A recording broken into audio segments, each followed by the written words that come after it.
A very close friend of mine has brain cancer, and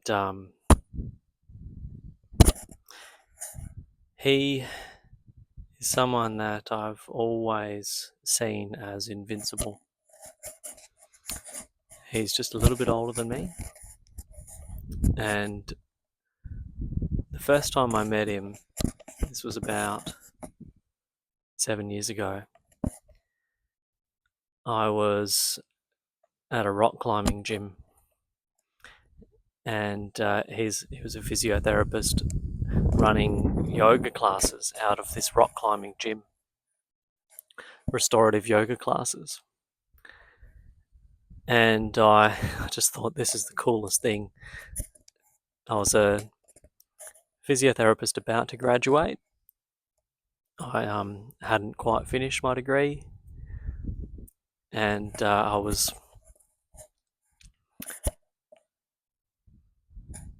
pretty impressed that a physiotherapist could work in that setting. And I thought this is someone that I need to attach myself to.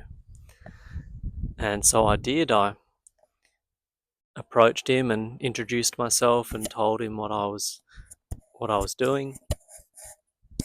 And we got chatting, and it was a nice chat, and then said goodbye, and then didn't see him for a little while, and then I had this back pain and it wasn't really going away. And so I booked in to do the restorative yoga class. And I just, by some freak event, there was no one in the class but me, and it was just him and I. And I went into this class feeling very stiff and sore, and he just got me doing some really simple movements, and afterwards I felt amazing. And I got chatting with him, and I revealed to him that I was not too sure about what I wanted to do when I finished. There's a certain model in physiotherapy which is, very manual therapy heavy. Sorry, just pulling out it's a bindi weed. If I let that grow, then it grows these real nasty prickles. And I wasn't sure I wanted to go down that pathway. And the other option to me seemed like working in a hospital, and I wasn't so keen on that at the time. And he said to me, "Hey, why don't you come down to where I work as a physio, do a little bit of work experience, and see if you like it." And so a week or so later, I went to what's called inner focus physiotherapy, and I stepped into this place, and it was just this serene, open space. Not a lot in the room, but some yoga mats on the floor, some bars along the wall for doing different exercises on the bars, and it felt like it was like a yoga studio, basically, but they were practicing a different kind of physiotherapy in there. And I just observed him with clients, and I observed the practice owner with clients, and I just fell in love with this way of doing physio. It aligned with a lot of my values, and I just found it really interesting. And so he became a sort of mentor for me in how to do this. And that underscored the next sort of 2.5 years of my life, was really looking up to this guy and learning from this guy. He not only was a highly skilled physio, but he was also a very philosophically deep person. And at that stage of my life, I was looking for a mentor. And so he became a mentor as well as a friend. And some things that I remember from that time that I'm just so grateful for. We worked right near this small lake, and if we had some time in the day, we would go and walk around this lake and just we'd chat about things like free will, pain, consciousness, psychology, all kinds of interesting topics. And I loved it. Like, that was just bliss for me. And we'd do a lap, and we'd finish the lap, and we'd look at each other and go, another lap? And yeah, we'd do another lap, and we'd walk till our feet get sore. Anyway, he ended up leaving the practice, and he moved out of town. We still maintained contact and still caught up. And he got divorced from his wife, and that was a pretty heavy time for him. And at that time, it was interesting. We sort of had a bit of role reversal, where I became the mentor. And not that I had any life experience to share for things like divorce, but I just was able to hold space for him and just listen and be there for him, which was, in a way, quite a profound experience for me. Anyway, fast forward to the beginning of last year, and I was at my house, and I got a phone call from him, and it was a bit out of the blue, and I went outside to chat to him, to sort of get out into a quiet space where I could hear what he was trying to say. And he said, "Oh, sit down. I've got some bad news." And I could tell the moment I picked up the phone that I was going to hear some bad news. Anyway, I sat down, and he said I was getting some seizures, and so I went to get a CT of my head, and in the CT they found a brain tumour.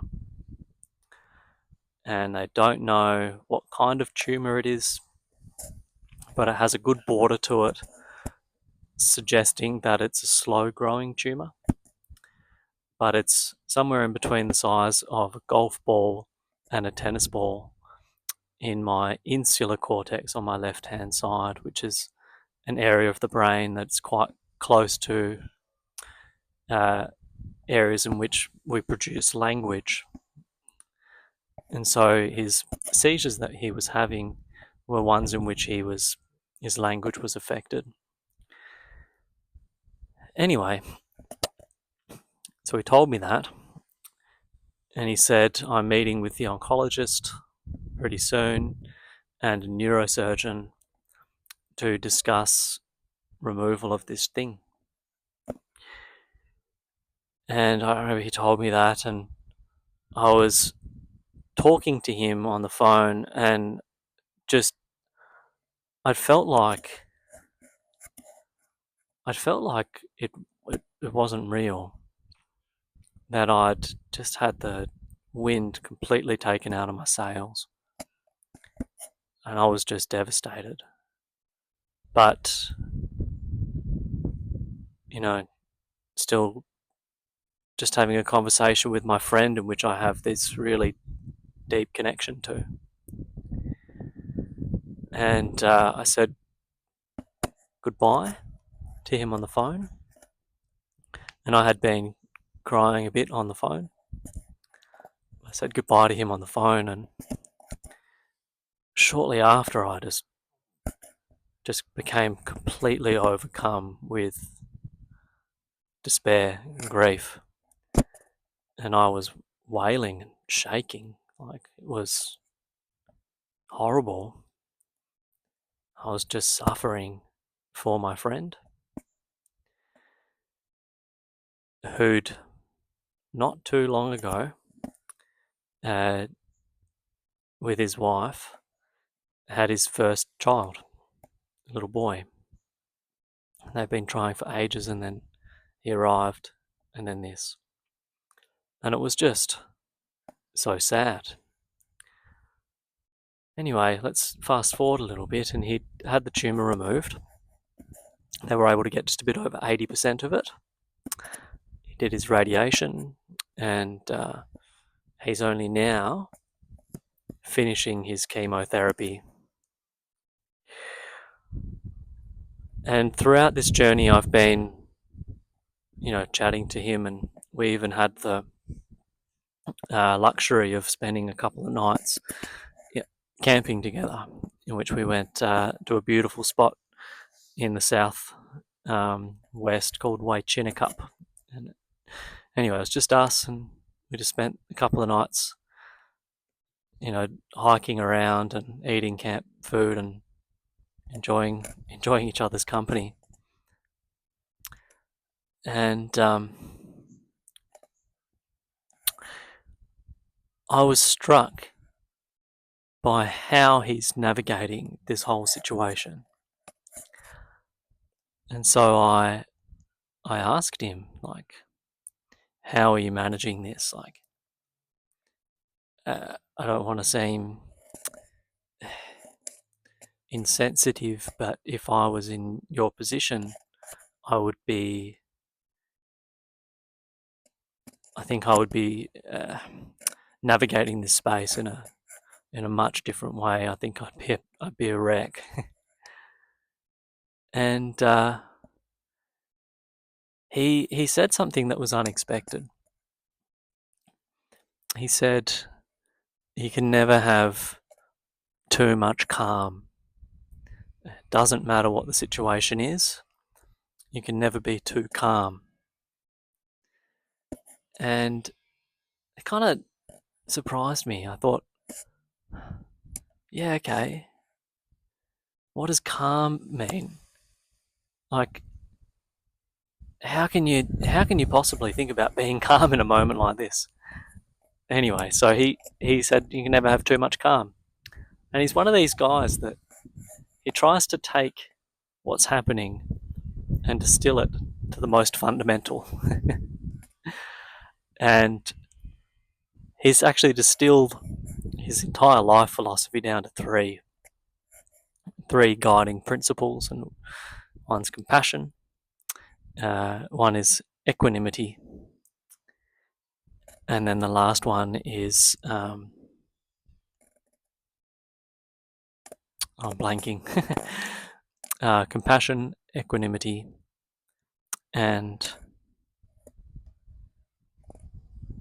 calm, which I think is equanimity.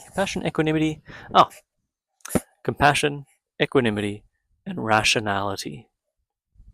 So calm kind of hits the equanimity principle. And I think what he was realizing is that during this time he was having these moments of intense unrest and anxiety.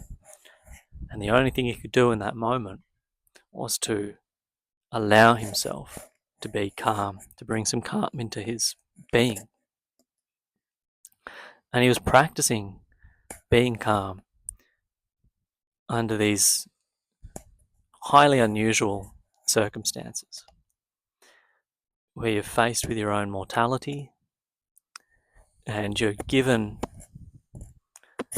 a length of time in which it's likely that this thing will take your life, but you don't know how long that length of time is.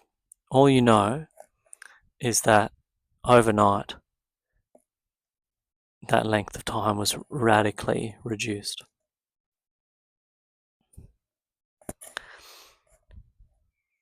And so even in these absurd circumstances, he's still able to practice finding a sense of calm. And strangely enough, he seemed to be managing this situation far better than I feel as though I manage some fairly rudimentary and mild situations in my own life. So I just did this comparison and realized that if he can do it, I can do it too. And so little things in my own life that I was noticing that I was becoming quite anxious about or stressed about, I just go, all right, I don't have to be Zen monk here, but I'll just try and bring a little bit of calm into this moment. And it worked. And I would think of Tom, my friend, while I'm bringing this sense of calm to the moment. And it was like he was there again as this mentor in that moment, teaching me something. And I just found it to be so profound that even at this time, he's still my mentor. You know, he's still teaching me things. So this is, I'm not really too sure what this video is, to be honest. There was something there. I don't want to say that the only thing I've learnt from this whole experience is that I should be more calm. I feel like there's lots of little messages in there. I just wanted to share what's happening with you. But what I would take away from this is that no matter what's going on for you, no matter how stressful or hard it is, you can always bring a little bit more equanimity, acceptance, calm, tranquility, whatever you want to call it, to that moment. And he would practice that by just taking a couple of deep breaths, just in through the nose, out through the mouth, a couple times, allowing the shoulders to relax. And just letting that happen before he responded. So that's what I started doing as well. And it's one of these just really stupidly simple things. And it works. And just another amazing life lesson that I've learnt from my friend, even at this time. So, anyway, thanks for listening to my story. And I hope that there's something in this video that speaks to you. If you're going through a bit of a hard time, I'd love for you to share it below, and I hope you're okay. I hope you like this idea, I hope you like this video.